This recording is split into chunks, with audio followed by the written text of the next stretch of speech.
And welcome back to Queens Commerce Zone. So दोस्तों, आज से वो सीरीज़ जो मैंने छोड़ दी थी शुरू करने जा रहा हूँ। क्वेश्चन नंबर 491 से हम इसको शुरू करेंगे। इससे पहले वाले क्वेश्चन ऑलरेडी मैं डिस्कस कर चुका हूँ। ये जो पीडीएफ हम डिस्कस कर रहे हैं दोस्तों, ये पीडीएफ आपको मिलेगी क्वींस कॉमर्स जोन की ऐप पे। प्ले स्टोर से आप उस ऐप को डाउनलोड कर लें, या फिर आपको मैं इसका लिंक जो है वो डिस्क्रिप्शन बॉक्स में दे दूंगा, आप उस लिंक से भी उसको डाउनलोड कर सकते हैं। तो चलिए दोस्तों, शुरू करते हैं आज के 20 question. So question number 491 is financial statement are part of, किसका पार्ट है? Option A accounting, option B book keeping, option C management accounting, option D none of the above. दोस्तों, अकाउंटिंग प्रोसेस अगर आपने पढ़ी है तो उसमें मैंने आपको कहा था कि जो हमारी पहली प्रोसेस है दैट इज़ आइडेंटिफिकेशन, देन हम मेजर करते हैं, देन रिकॉर्ड करते हैं, क्लासीफाई करते हैं, समराइजिंग करते हैं, एनालिसिस करते हैं, कम्युनिकेटिंग, जो हमारी लास्ट प्रोसेस है। इसमें से जो पहली चार थी ये आती हैं बुक कीपिंग के अंदर, बाकी की तीन आती हैं हमारी अकाउंटिंग के अंदर। ठीक है, अकाउंटिंग के अंदर। समराइजिंग के अंदर तीन चीज़ें हम करते हैं। एक तो हम बनाते हैं trading and profit and loss account, trading, profit and loss account और बैलेंस शीट। तो इन्हीं तीनों चीज़ों को हम कहते हैं फाइनेंशियल स्टेटमेंट। तो फाइनेंशियल स्टेटमेंट किस में बनती है? Under summarising. तो इसलिए हमारा जो आंसर रहेगा दैट इज़, क्योंकि समराइजिंग किसके अंदर आता है? अकाउंटिंग के अंदर, तो हमारा आंसर भी क्या रहेगा?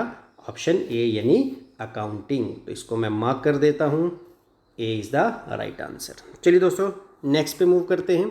Next is R&D budget and capital expenditure budget are example of.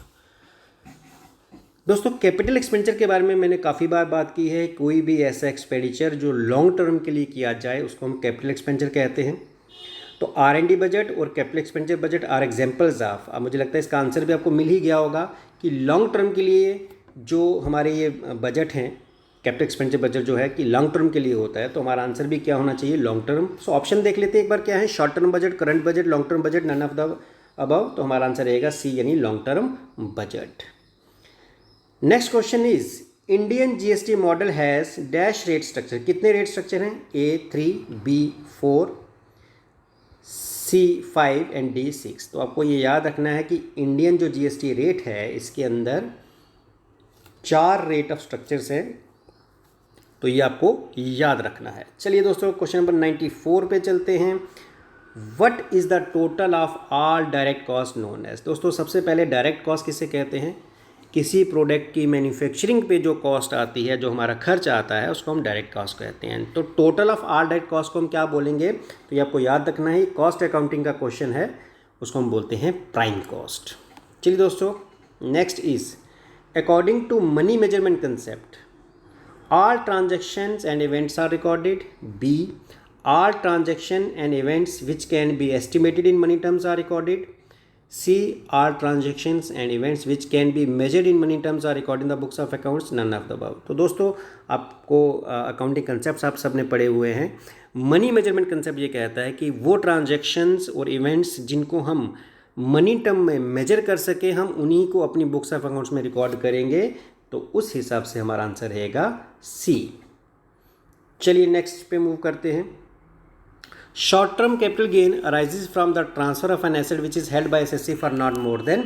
देखिए दोस्तों, ये इनकम टैक्स का क्वेश्चन है। 2 तरह का गेन होता है, शॉर्ट टर्म और लॉन्ग टर्म। शेयर्स और बॉन्ड्स को छोड़कर, जो ए और बी हमारी ऑप्शन है, अगर कोई भी शेयर और बॉन्ड्स विद इन 12 मंथ हम बेच देते हैं तो वो होने वाला गेन जो होगा शॉर्ट टर्म होगा। और बाकी जितने एसेट्स हैं, land, building, furniture, machinery, plant, इनको अगर हम 3 साल अपने पास रखने से पहले बेच देंगे तो वो गेन शॉर्ट टर्म होगा। 3 साल रखने के बाद बेचेंगे तो लॉन्ग टर्म होगा।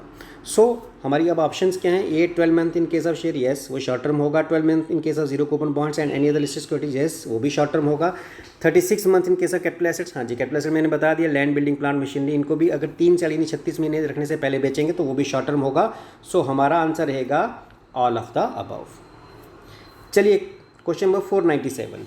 Dash account is credited and dash account is debited in case wages are paid for construction of business premises. किस अकाउंट को क्रेडिट करेंगे और किस अकाउंट को डेबिट करेंगे अगर हमने वेजेस पे की हैं बिल्डिंग की कंस्ट्रक्शन के लिए, बिजनेस प्रीमिसेस की कंस्ट्रक्शन के लिए। दोस्तों, मैंने पहले भी काफ़ी बार बोला है कि कोई भी फिक्स एसेट अगर हम ख़रीदते हैं या किसी बिल्डिंग की कंस्ट्रक्शन करते हैं, उस पर कोई भी खर्च आता है तो उस एक्सपेंस अकाउंट को हम डेबिट नहीं करेंगे, हम एसेट अकाउंट को ही डेबिट करेंगे। तो यहाँ पर हम वेजेस अकाउंट को डेबिट नहीं करेंगे, हम डेबिट करेंगे बिजनेस प्रीमिसेस अकाउंट। बी पे लिख रहा हूँ बिजनेस प्रीमिसेस, ब्लड प्रेशर नहीं समझ लेना, business premises account to cash account. तो हमने किसको क्रेडिट किया? कैश को। और किसको डेबिट किया? बिजनेस प्रीमिसेस को। तो हमारा आंसर क्या रहना चाहिए? बी, यानी कैश अकाउंट जो है वो क्रेडिट होगा और प्रीमिसेस अकाउंट क्या होगा? डेबिट होगा। इसकी जो आंसर की है उसमें आंसर सी है शायद लिखा हुआ, तो सी रॉन्ग आंसर है, असल आंसर बी है इसका। चलिए दोस्तों नेक्स्ट पे मूव करते हैं। Question number 498, post dated cheques are considered as. Post dated cheque को हम क्या मानते हैं? ऑप्शन पढ़ लेते हैं, cash, bank balance, account receivable या कैश रिजर्व। दोस्तों पोस्ट डेटेड चेक वो होते हैं जिनकी क्लियरेंस जो है पोस्ट डेट को होगी, यानी अगली डेट को हो सकती है, कल, परसों या कभी भी। तो ऐसे चेक को हम पोस्ट डेटेड चेक कहते हैं। उनको हम क्या मानेंगे? रिसीवेबल, अकाउंट्स रिसीवेबल, यानी जो पैसा हमें रिसीव होने वाला है, जो आज नहीं मिला लेकिन फ्यूचर में रिसीव होने वाला है, तो उसको हम अकाउंट्स रिसीवेबल मानेंगे। चलिए दोस्तों next is question number 499, which budget is the first step of budgetary system and all other budget depend on it. दोस्तों ये है बजटिंग का क्वेश्चन। कौन सा बजट जो है वो पहला स्टेप है, बजटरी सिस्टम है, और बाकी सब बजट उसको फॉलो करेंगे।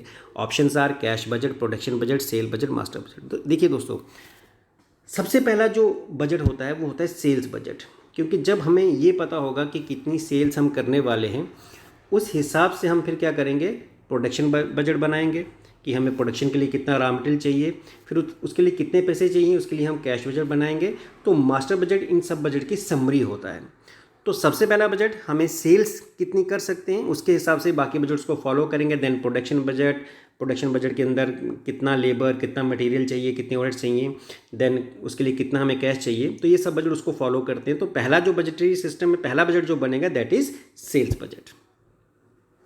चलिए जी next is what kind of expenses are paid from gross profit. जो हमारा ग्रॉस प्रॉफिट है उसमें से किस तरह के एक्सपेंस पे करते हैं? Option A selling, option B financial expense, option C general expense, option D all of the above. देखिए दोस्तों, ग्रॉस प्रॉफिट को निकालने के लिए हम डायरेक्ट एक्सपेंस लेते हैं। याद है ये मैंने आपको फाइनल अकाउंट जब आपने किया होगा तब मैंने बताया था कि जब हमें ग्रॉस प्रॉफिट निकालना तो हम सिर्फ डायरेक्ट एक्सपेंस लेते हैं, और जितने इनडायरेक्ट एक्सपेंस है फिर उस ग्रॉस प्रॉफिट में से निकाले जाते हैं। तो ये जितने भी ये एक्सपेंस हैं ये सारे के सारे ग्रॉस प्रॉफिट में से निकाले जाते हैं, ये सारे के सारे इनडायरेक्ट एक्सपेंस हैं। तो आंसर हमारा रहेगा डी, यानी ऑल ऑफ द अबव।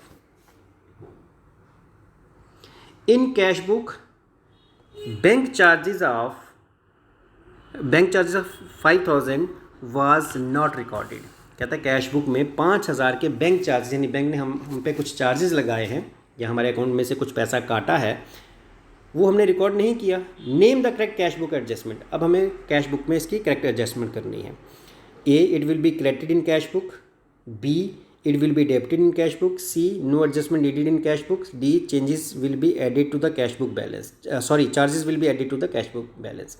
देखिए दोस्तों, अगर बैंक ने हमारे कुछ चार्जेस काटे हैं तो हमारी जो कैश बुक है उसमें जो बैंक कॉलम है उसको हम क्या करेंगे? उसको हम क्रेडिट कर देंगे, क्योंकि आप सबको पता है कि जब भी हमारा कैश बैलेंस कम होता है या हम पेमेंट करते हैं तो कैश बुक को क्या करते हैं? क्रेडिट करते हैं। कैश बुक जब आपने बनाई थी तो डेबिट साइड में रिसिप्ट लिखते हैं, क्रेडिट साइड में पेमेंट लिखते हैं। तो यहाँ पर अगर बैंक ने कुछ चार्जेस काटे हैं इट मीन्स हमने कुछ हमारे बैंक से बैलेंस कम हुआ है, यानी एक तरह से हमसे पेमेंट हुई है। तो पेमेंट्स हम कहाँ रिकॉर्ड करते हैं? कैश बुक की क्रेडिट साइड में। So it will be credited in cash book. Answer की में शायद इसका आंसर बी दिया है, तो उसको आप सही कर लेना। चलिए दोस्तों next is under single entry system in net worth method drawings is added with. Single entry system के अंदर जब हम नेटवर्थ मेथड लगाते हैं तो ड्राइंग्स को हम क्या करते हैं? Added with opening capital, closing capital, additional capital, drawings. दोस्तों सिंगल एंट्री सिस्टम के अंदर जब हम नेटवर्थ मेथड यूज़ करते हैं, चाहे वो प्रॉफिट निकालने के लिए या लॉस निकालने के लिए, तो ड्राइंग्स को हम क्लोजिंग कैपिटल के अंदर ऐड कर देते हैं। तो आपको याद रखना है कि ड्राइंग्स जो होंगी क्लोजिंग कैपिटल में ऐड होंगी, और अगर हम ओपनिंग कैपिटल को लेके कर रहे हैं तब माइनस होंगी। तो क्लोजिंग कैपिटल के अंदर हम ड्राइंग्स को ऐड कर देते हैं। Answer is B. चलिए दोस्तों नेक्स्ट पे मूव करते हैं। Question number 503, if cost of goods sold is ₹80,700 अगर कॉस्ट ऑफ गुड सोल्ड 80,700 है, ओपनिंग स्टॉक 5,800 है, क्लोजिंग स्टॉक 6,000 है, then the amount of purchase will be. तो हमारी जो परचेज है वो कितनी होगी। देखिए दोस्तों, cost, just a second, cost of good sold का फॉर्मूला क्या है पहले आप वो समझो। Cost of good sold short में लिख रहा हूँ, इसका फॉर्मूला होता है ओपनिंग स्टॉक, ठीक है, plus purchases plus direct expense minus closing stock, ये इसका फॉर्मूला है। अब ज़रा हम स्टॉक सी पढ़ लेना इसको, स्टॉक। अब ज़रा हम इसको सॉल्व करते हैं। कॉस्ट ऑफ गुड सोल्ड हमें दी है 80,700, इसकी वैल्यू हमने यहाँ पुट कर ली। ओपनिंग स्टॉक हमें दिया है 5,800, परचेज हमें निकालनी है, इसको एज इट इज छोड़ देंगे परचेज, ठीक है। डायरेक्ट एक्सपेंस की बात नहीं हो रही, छोड़ दो उसको। क्लोजिंग स्टॉक हमें दिया 6,000। अब इसको ज़रा हम सॉल्व करते हैं। 5,800 में से माइनस 6,000 करेंगे तो 200 रुपये माइनस, और माइनस जब इधर आएगा 80,700 के इक्वल टू के इस तरफ आएगा तो प्लस हो जाएगा 200, तो 80,900। अब आप अपने कैलकुलेटर से साफ साफ इसको कर लेना। फिलहाल मैं इसको तरीका बता दिया, फॉर्मूला बता दिया, आप कर लेना। तो आंसर रहेगा हमारा डी, यानी 80,900। चलिए जी next, business transaction are recorded in. Business transaction को हम कैसे रिकॉर्ड करते हैं? In chronological order, weekly, at the end of month, any of these. दोस्तों आप सबको पता ही है कि बिजनेस ट्रांजेक्शन हम रिकॉर्ड करते हैं डेट के अकॉर्डिंग इन क्रोनोलॉजिकल ऑर्डर, ये आप सबको पता ही है। तो आंसर रहेगा इसका A. Cash discount is provided on. Cash discount हम कब प्रोवाइड करते हैं? Options are at the time of prompt payment, sales, purchase, none of this. देखिए दोस्तों, कैश डिस्काउंट किस लिए दिया जाता है कि कोई हमें विद इन टाइम पेमेंट कर दे, या जब हम किसी को विद इन टाइम पेमेंट करें तो वो डिस्काउंट हमें जो मिलता है दैट इज़ कैश डिस्काउंट। तो eight the time of prompt payment मतलब विद इन टाइम पेमेंट जो डिस्काउंट लिया या दिया जाता है उसको हम कैश डिस्काउंट कहते हैं। सेल और परचेज पर जो डिस्काउंट दिया जाता है उसको हम ट्रेड डिस्काउंट कहते हैं। चलिए दोस्तों, next is accounting equation represent. Accounting equation क्या रिप्रेजेंट करती है? Options are resources are allocated at cost, B owner gives money for business, resources, C resource in the business are equal to source of business, और D resource in the business are not equal to the source of business. देखिए दोस्तों, accounting equation हमारी क्या कहती है? Assets is equal to capital plus liabilities. यानी हमारे पास जो सोर्स है, यानी सोर्स मतलब जो पैसा आया, चाहे ओनर ने खुद का पैसा लगाया सपोज 1 लाख, और मान लो उसने 50,000 की लाइबिलिटी ले ली, तो यही 1,50,000 हमारे एसेट्स में रिप्रेजेंट होगा। तो यानी हमारा जो सोर्स है वही हमारा क्या है? रिसोर्स है। तो ये अकाउंटिंग क्वेश्चन में बताती है। सो आंसर रहेगा resources of business are equal to, यानी हमारे जो सोर्सेज हैं वो हमारे रिसोर्सेज के हमेशा क्या रहते हैं? बराबर रहते हैं। That what accounting question represent for you. चलिए दोस्तों, नेक्स्ट पे मूव करते हैं। When goods are sold on credit the seller prepare. अगर हम गुड्स क्रेडिट में बेचें, अकाउंटिंग वाउचर्स का ये क्वेश्चन है, अगर हम गुड्स क्रेडिट में बेचें तो सेलर क्या बनाता है? सेलर बनाता है इनवॉइस। कैश मेमो तब बनता है जब हम गुड्स कैश में बेचते हैं। और अकाउंटिंग वाउचर्स आप सबको पता ही है कि किस अकाउंट को डेबिट करना, किस अकाउंट को क्रेडिट, वो शो करने वाला वाउचर जो है उसको हम बोलते हैं accounting voucher. Next question is total amount of liability side includes the following. Liability side जो होती है उसमें क्या चीज़ इंक्लूड होती है? ऑप्शन ए ऑथराइज्ड कैपिटल। ऑथराइज्ड कैपिटल किसे कहते हैं? ये किसी भी कंपनी की एक मैक्सिमम लिमिट होती है जिसके ऊपर कंपनी शेयर इशू नहीं करती। इशूड कैपिटल वो पार्ट होता है ऑथराइज्ड कैपिटल का जो पब्लिक को इशू किया जाता है सब्सक्रिप्शन के लिए, यानी ऑथराइज्ड कैपिटल का वो हिस्सा जो पब्लिक को इशू किया गया, that is called issued capital. Subscribe capital, लोगों ने जितने शेयर खरीदे उस इशूड कैपिटल में से उसको बोलेंगे सब्सक्राइब कैपिटल, और पेड अप कैपिटल हो गया जितना पैसा उन शेयर्स पे मिला। तो हमारी जो लाइबिलिटी साइड होती है उसमें हम क्या इंक्लूड करते हैं? पेड अप कैपिटल, यानी जितना पैसा मिला हम वही तो रिकॉर्ड करेंगे। सो पेड अप कैपिटल यानी D is the right answer. चलिए दोस्तों, नेक्स्ट पे मूव करें। Which of the following is not related with money market. इसमें से कौन सा है जो मनी मार्केट से रिलेटेड नहीं है? Treasury bill, commercial bill, certificate deposit, shares. तो मनी मार्केट से कौन सा नहीं रिलेटेड है? That is shares. Next is overhead refers to. Overheads किसको कहते हैं? डायरेक्ट और prime cost, all indirect cost, only factory indirect cost, only indirect expenses. दोस्तों याद रखो, ओवरहेड्स हमेशा किसको कहते हैं, ये भी कॉस्ट का क्वेश्चन है, कॉस्ट अकाउंटिंग का। ओवरहेड्स का मतलब होता है ऑल इनडायरेक्ट कॉस्ट। जितनी डायरेक्ट कॉस्ट है उसको हम प्राइम कॉस्ट या डायरेक्ट कॉस्ट के नाम से जानते हैं, लेकिन जितनी भी इनडायरेक्ट कॉस्ट है उनको हम ओवरहेड्स कहते हैं। सो ओवरहेड्स का मतलब all indirect cost, B is the right answer. तो दोस्तों ये थे आज के 20 क्वेश्चंस। नेक्स्ट 20 क्वेश्चंस आपको कल मिलेंगे, क्वेश्चन नंबर 411 से लेके 420 तक नेक्स्ट सेशन में। आज के लिए इतना ही दोस्तों, thank you and thank you very much.